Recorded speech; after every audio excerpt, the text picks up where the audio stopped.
মিশ্র মাছের সাথে বাটাপ মাছ কিন্তু ডে বাই ডে অনেক বেশি চাষ হচ্ছে। বিশেষ করে যারা ছোটো মাছ বিক্রি করতেছে তাদের জন্য যেমন খুব ভালো মানের একটা প্রফিট দিচ্ছে এবং খুব ছোটো সাইজের বাটা মাছও কিন্তু বাজারে খুব ভালো চলছে। তো আজকের এই ভিডিওতে আমরা যে জিনিসটা জানবো বাটা মাছের কিছু খুঁটিনাটি বিষয় এবং সেই সাথে সাথে সফলভাবে আমরা বাটা মাছটাকে টার্গেট করে কিভাবে চাষ পদ্ধতিটাকে করে বেশি লাভ করতে পারি।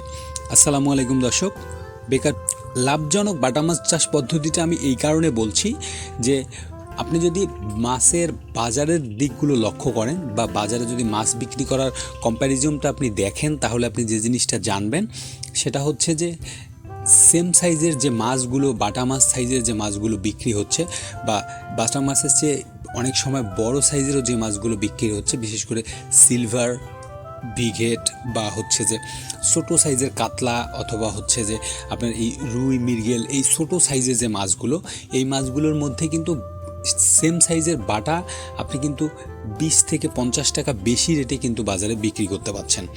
এর কারণ হচ্ছে যে এই বাটা মাছটা খুব বেশি বড় সাইজ না হওয়ার কারণে, যে সাইজেরই হয় না কেন, এটার কিন্তু একটা টেস্ট আমার যতটুকু ধারণা যে বেশি পায় এবং লোকজন মনে করে বা বাজারে যারা মাছ কিনতে যায়, বিশেষ করে নিম্ন আয়ের যারা মাছ কিনতে যায়, তারা কিন্তু খুব বেশি পছন্দ করে বাটা মাছটাকে। আমরা যখন বাজারে মাছ বিক্রি করতে দেই, আমি যে জিনিসটা জেনেছি সেটা হচ্ছে যে এই বাটা মাছ মোটামুটি হচ্ছে যে যে কোনো মাছের চেয়ে 20 টাকা 50 টাকা বেশি রেটে বিক্রি হয়। এটার আরেকটা ভালো দিক হচ্ছে যে খুব দ্রুততার সঙ্গে কিন্তু একটু যদি আপনি পাতলা করে ছাড়তে পারেন বা একটু কম ঘনত্বে ছাড়তে পারেন, তাহলে কিন্তু খুব দ্রুত এই মাছটাকে বাজারে বিক্রি করা সম্ভব হয়। আর হচ্ছে এই মাছটা সব জায়গায় খাদ্য গ্রহণ করার কারণে প্রায় প্রতি মাসেই কিন্তু আমি নিজেও বিক্রি করি, 1 মাস 2 মাস গ্যাপ দিয়ে প্রতি মাসেও বিক্রি করি। কীভাবে বিক্রি করি সেটা ভিডিওর শেষ অংশে বলছি। এই মাছটাকে কিন্তু আপনি মোটামুটি সাথী ফসল হিসেবে, বাটা মাছটাকে আপনি সাথী ফসল হিসেবে কার্প জাতীয় যে মাছগুলো আছে এগুলোর সাথে সাথে আমি অনেকটাই জেনেছি যে এই যে বাকি যে একক চাষের যে মাছগুলো আছে সেগুলোতেও কিন্তু সাথী ফসল হিসেবে এটাকে ব্যবহার করা হচ্ছে। তো বাটা মাছের আসলে পুকুর কেমন হওয়া উচিত বলে আমি মনে করি সেই জিনিসটা বলছি, সাথে সাথে বলবো যে পোনা কেমন থাকবে, পরবর্তী অংশে বলছি যে খাদ্য কিভাবে দেওয়া উচিত এবং এর বাজার বিক্রি ব্যবস্থাপনাটা কেমন হওয়া উচিত। তো প্রথমত হচ্ছে যে পুকুর ব্যবস্থাপনাটা কেমন হওয়া উচিত। আমরা জানি যে কার্প জাতীয় মাছের ক্ষেত্রে আমরা পুকুরকে যেভাবে রাখি, বিশেষ করে আপনার পানির গভীরতার যে ব্যাপারটা, এটা 4-5 ফিটের মধ্যে, 6 ফিটের মধ্যে অ্যাভেলেবেল থাকে। তো বাটা মাছ চাষের আমরা এই দিকটা লক্ষ্য করব যে মোটামুটি যাতে 4-5 ফিটের মধ্যে এই পুকুরের পানির গভীরতাটা থাকে। 4-5 ফিট পানি থাকলে যে জিনিসটা সুবিধা সেটা হচ্ছে যে সূর্যের আলো পুকুরের নিচ অবধি পৌঁছানোর কারণে পুকুরের মধ্যে যে মাছের মলমূত্র, খাদ্যকণার কারণে যে অ্যামোনিয়া সহ বিভিন্ন ধরনের গ্যাস হওয়ার সম্ভাবনা থাকে, সেই গ্যাস হওয়ার সম্ভাবনাটা কিন্তু অনেকটাই কমে যায়। আর পুকুর একটু বড় হলে যেটা সুবিধা সেটা হচ্ছে পুকুরের ভিতরে যে আন্তঃস্রোত হয় বা বাতাসের কারণে পানিটা যে দোল খায়, এই কারণে পানিটা রিসাইকেল হওয়ার একটা চান্স থাকে, উপরের পানিটা নিচে চলে আসে বা নিচের পানিটা উপরে চলে আসার কারণে কিন্তু এই পানির গভীরতাটাকে কম রাখাটাই সবচেয়ে ভালো বলে আসলে যারা মাছ চাষে অনেক অভিজ্ঞ তারা বলছে, বা মৎস্য অফিস থেকেও আসলে এই ধরনের সাজেশন দেওয়ার হচ্ছে। কার্প জাতীয় মাছের ক্ষেত্রে আমরা সাথী ফসল হিসেবে এই বাটাটাকে যদি অল্প পরিমাণে রাখি, তাহলে কার্প জাতীয় মাছকে যেহেতু বেশি বড় সাইজের মাছকে কম ঘনত্বে রাখতে হয়, আপনি একটা মাছকে 2 কেজি 5 কেজি এরকম সাইজে যখন করবেন, তখন আপনার প্রতি শতাংশে দেখা যাবে যে 8টা 10টা 12টা এরকম মাছ রাখতে হয় বা রাখে। আর হচ্ছে যে আপনি যদি এটাকে আরেকটু ছোটো সাইজে রাখেন, হাফ কেজি 250 গ্রাম বা হচ্ছে 1 কেজি সাইজে রাখেন, তাহলে এটাকে 20টা 18টা 20টা বা হচ্ছে আরেকটু বেশি বা অ্যারেটার হলে সেটা তার ডাবল এইভাবে চাষ করা হয়। তো এই জায়গাতে কিন্তু একটা বেশ ভালো মানের কিন্তু গ্যাপ থাকে বলে আমি মনে করি।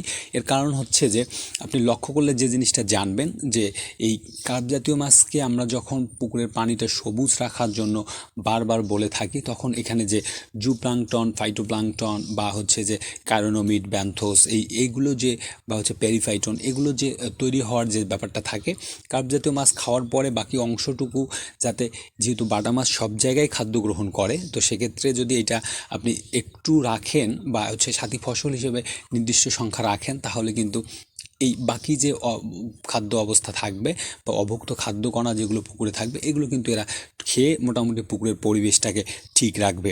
এই কারণে কিন্তু এটা রাখা উচিত। এখন পোনা ব্যবস্থাপনাটা আসলে কেমন হওয়া উচিত? আপনাকে একটা জিনিস লক্ষ্য করতে হবে, আমরা যারা প্রান্তিক পর্যায়ে মাছ চাষ করি তারা আসলে এই জিনিসটাই বুঝতে পারছি না বলে আমার কাছে মনে হচ্ছে। সেটা হচ্ছে যে আপনি বছরের শুরুতে আপনাকে একটা প্রপার প্ল্যানিং থাকা উচিত যে আপনি সারা বছর মিলে কী পরিমাণ মাছ এখানে উৎপাদন করতে চান, কী পরিমাণ খাদ্য ব্যবস্থাপনা থাকবে এবং মাছটাকে আপনি কখন বিক্রি করবেন।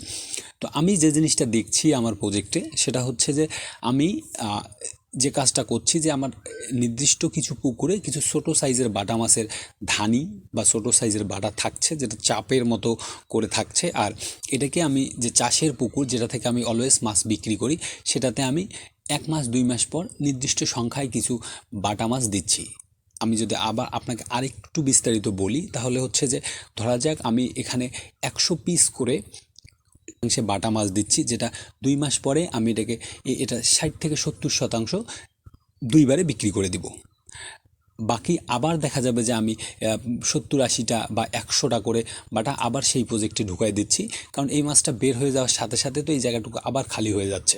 এইভাবে আমি আমার নির্দিষ্ট যে প্রজেক্টের ব্যয় বা আমার যে ফাইন্যান্সিয়াল চাহিদা সেটাকে পূরণ করছি এবং সাথে সাথে বড় সাইজের যে মাছগুলো হওয়ার দরকার বা যেগুলোকে 8 মাস 10 মাস ধরে আপনাকে চাষ করতে হবে সেগুলোর খাদ্য খরচের সাথে সাথে তাদের কিন্তু সেগুলোর খাদ্য খরচের সাথে সাথে তাদের কিন্তু হচ্ছে যে আপনার সময়টা বেশি পেয়ে তাদেরকে বিক্রি করা সেই হিসাবে সম্ভব হচ্ছে। তো আমার কাছে মনে হয় যে আপনি এই প্রসেসেই আপনার পোনাটা ব্যবহার করতে পারেন। খাদ্য ব্যবস্থাপনা বাটা মাছকে টার্গেট করে যদি আপনি করতে যান, আমি চাই না যে আসলে কেউ বাটা মাছের একক চাষ করুক। কারণটা হচ্ছে যে বাটা মাছের একক চাষ করলে এটা ওই লেভেলের লাভজনক হবে না যেটাকে আমরা কার্প মিশ্র মাছের সঙ্গে সাথী ফসল হিসেবে দিতে পারি বলে আমি মনে করি। তো এটার একটা ব্যাপার হচ্ছে যে একক চাষ আসলে নির্দিষ্ট কিছু মাছের জন্যই সীমাবদ্ধ, বা নির্দিষ্ট কিছু মাছকে যে মাছগুলো অনেক ঘনত্বে থাকতে পারবে, গাদাগাদিভাবে থাকতে পারবে, খাদ্য খাবে, দ্রুত বৃদ্ধি হবে, আবার যাদের পুকুরের পরিবেশ একটু খারাপ হলেও যাতে তারা টিকে থাকতে পারে, এরকম কিছু ক্যাটাগরির উপরে নির্ভর করে কিন্তু আপনাকে একক চাষে যেতে হবে। তো আমি যে জিনিসটা বলছি সেটা হচ্ছে যে খাদ্য ব্যবস্থাপনা মূলত বাটা মাছ সব ধরনের খাদ্যই খাচ্ছে। সাথে হচ্ছে আমরা বাইরে থেকে যে সাথী খাদ্যগুলো দিচ্ছি বা হচ্ছে প্লেট ফিডগুলো দিচ্ছি, হচ্ছে যে হাতে বানানো খাদ্যগুলো দিচ্ছি, খোল, আটা বা হচ্ছে যে ধানের গুঁড়া, ভুট্টার গুঁড়া, এগুলো মিলে কার্ব জাতীয় মাছকে যেহেতু আমরা 24-26% প্রোটিন দিচ্ছি, তো সেক্ষেত্রে এই মাছগুলো কিন্তু এই খাদ্যগুলো খাচ্ছে। সাথে সাথে যে জিনিসটা করা উচিত বাটা মাছকে একটু বেশি বৃদ্ধি করার জন্য সেটা হচ্ছে গোবর। আমি আমার এই ইউটিউব চ্যানেলে আসলে অনেকগুলো ভিডিও দিয়েছি যে বাটা মাছকে গোবর কিভাবে খাওয়াতে হবে। তো আমি সেই দিক আর বলছি না, যদি কারো প্রয়োজন হয় তাহলে ওই ভিডিওগুলো একটু দেখে নিতে হবে কষ্ট করে। আর আমি শর্টকাটে যতটুকু বলি সেটা হচ্ছে যে আপনি বাটা মাছকে যখন খাদ্য দিবেন সাথে গোবর যখন দিবেন, গোবরটাকে এক জায়গায় নির্দিষ্টভাবে না দিয়ে গোবরটাকে আপনি একটু ছড়াই দেবেন। মানে হচ্ছে যে আপনি পুকুরটা যদি 4 কোণা বিশিষ্ট হয় তাহলে আপনি 4 কোণায় 4 দিন দিলেন, অথবা হচ্ছে আপনি সপ্তাহে 1 দিন বাদ 1 দিন গ্যাপ দিয়ে 4 দিন দিলেন। কাঁচা গোবর হলে একটু কম পরিমাণে দিতে হবে, শুকনো গোবর হলে আপনি একটু বেশি পরিমাণে দিতে পারবেন। আপনার প্রজেক্টে কী পরিমাণ মাছ আছে এবং কী পরিমাণ গোবর তারা খায় সেই দিকটা বিবেচনা করতে হবে। এবং আপনার মাছ যদি খুব সেন্সিটিভ অবস্থায় থাকে বা অনেক দামি মাছ থাকে তাহলে আপনি গোবর অল্প করে দিবেন। এভাবেই আসলে বাটা মাছ চাষে গোবর ব্যবহার করা উচিত। আরেকটা ব্যাপার সেটা হচ্ছে যে বিক্রির দিকটা, আমি বিক্রির দিকটা অলরেডি বলেছি, একটু আপনাকে আরেকটু বলি। সেটা হচ্ছে যে আমি যে কাজটা করি সেটা হচ্ছে যে আমার প্রজেক্টের এবং আমার ফাইন্যান্সিয়াল নিড আমি কিন্তু প্রতি মাসেই একবার করে মাছ বিক্রি করে দেওয়ার ট্রাই করি। এতে আমার যেটা সুবিধা হয় সেটা হচ্ছে যে আমি যেহেতু খুব বড় সাইজের মাছ করি না, তো সেক্ষেত্রে যেটা সুবিধা হয় যে আমার প্রতি মাসে একটা নির্দিষ্ট সংখ্যক আয় বলেন আর হচ্ছে যে আপনার টাকা বলেন যে এখান থেকে কিন্তু আমি এখান থেকে বের করে নিতে পারি। তাতে যেটা সুবিধা আমার প্রজেক্টের খরচগুলো যায় এবং সেই সাথে সাথে আমার যে নিজের ফাইন্যান্সিয়াল নিড এটাও কিন্তু ওখান থেকে অনেকটাই ফুলফিল আমি করি। তো আমি যে কাজটা করি সেটা হচ্ছে যে আপনি আমার যে প্রজেক্টগুলোতে মাছ আমি ধরি এগুলোতে অল্প সংখ্যক বাটা প্রথম দিকে দিয়ে দিই, দিয়ে 1-2 মাস গ্যাপ দেওয়ার পরে এখান থেকে যখন মোটামুটি বাজারের সাইজ হয়ে যায়, খুব বড় হয় না বাট বাজারের সাইজ হয়ে যায়, তখনই কিন্তু আমি এটাকে সরাই বা বিক্রি করে দিয়ে আবার নতুন করে একটা যে সাইজটা আমার অন্য একটা পুকুরে রেডি হয়ে থাকে সেটা কিন্তু আমি এই প্রজেক্টে দিই, দিয়ে আবার 1 মাস গ্যাপ দিই। অথবা হচ্ছে যে আমি এই কাজ করি যেই মাসে দিলাম তার পরবর্তী মাসে আমি যে সাইজের মাছটা বাইরে থেকে এনে দিছি এটা কিন্তু আমি ধরি না। বিগত সময় যে মাছগুলো ছিল এটা সাইজ একটু বড় থাকে, এটাকে বেছে বেছে ধরে নেওয়া হয়। মূলত হচ্ছে এইভাবেই আসলে এই চাষটা আমি করে থাকি। তো এই হচ্ছে আসলে একটা ব্যাপার, আপনি চাইলে এভাবেও করতে পারেন, অথবা আপনি নির্দিষ্ট সাইজ বড় করে বিক্রি করার জন্য আপনাকে 6 মাস 8 মাস আপনি রেখেও কিন্তু বাটা মাছটাকে চাষ করতে পারেন। তো সেক্ষেত্রে যেটা করতে হবে আপনাকে অল্প সংখ্যক দিতে হবে। সেক্ষেত্রে যেটা করতে হবে, আপনি একটা জিনিস চিন্তা করবেন যে আপনার প্রজেক্টের প্রতি শতাংশে আপনার 5 কেজি 7 কেজি পর্যন্ত বাটা যাতে থাকে এই অনুযায়ী আপনি ছাড়তে পারবেন। এখন আপনার যদি 10টায় কেজি হয়, 10টা 15টায় কেজি হয়, তাহলে সেই অনুযায়ী আপনি ধরেন 15টায় কেজি হলে আপনি 60-70টা রাখলেন। আবার দেখা গেছে যে আপনি 10টায় কেজি হলে 50টা রাখলেন, একটু মডালিটি রেখে আপনি 10-20টা বাড়ায় দিয়ে রাখলেন। তো এইভাবেই আসলে মাছটাকে চাষ করতে হবে। এবং বাটা মাছের একটা সুবিধা হচ্ছে কার্প জাতীয় মাছের যে পরিচর্যাগুলো করতে হয় সেগুলো করলেই আর বাটা মাছের কোনো ধরনের হয় না। আর আমি এখন পর্যন্ত ওই লেভেলের বাটা মাছের কোনো ঘা বা কোনো প্রবলেম আমি দেখিনি। তো এই হচ্ছে আমার সাইড থেকে কিছু টিপস অ্যান্ড ট্রিক্স আপনাদের মাছ চাষটাকে আরেকটু সহজ করার জন্য। তারপরেও কোনো ধরনের যদি মাছ চাষ সংক্রান্ত তথ্য বা পরামর্শ জানানোর থাকে তাহলে কমেন্টে উল্লেখ করুন। ভিডিওটা আজকে এখানেই শেষ করছি। ধন্যবাদ সবাইকে।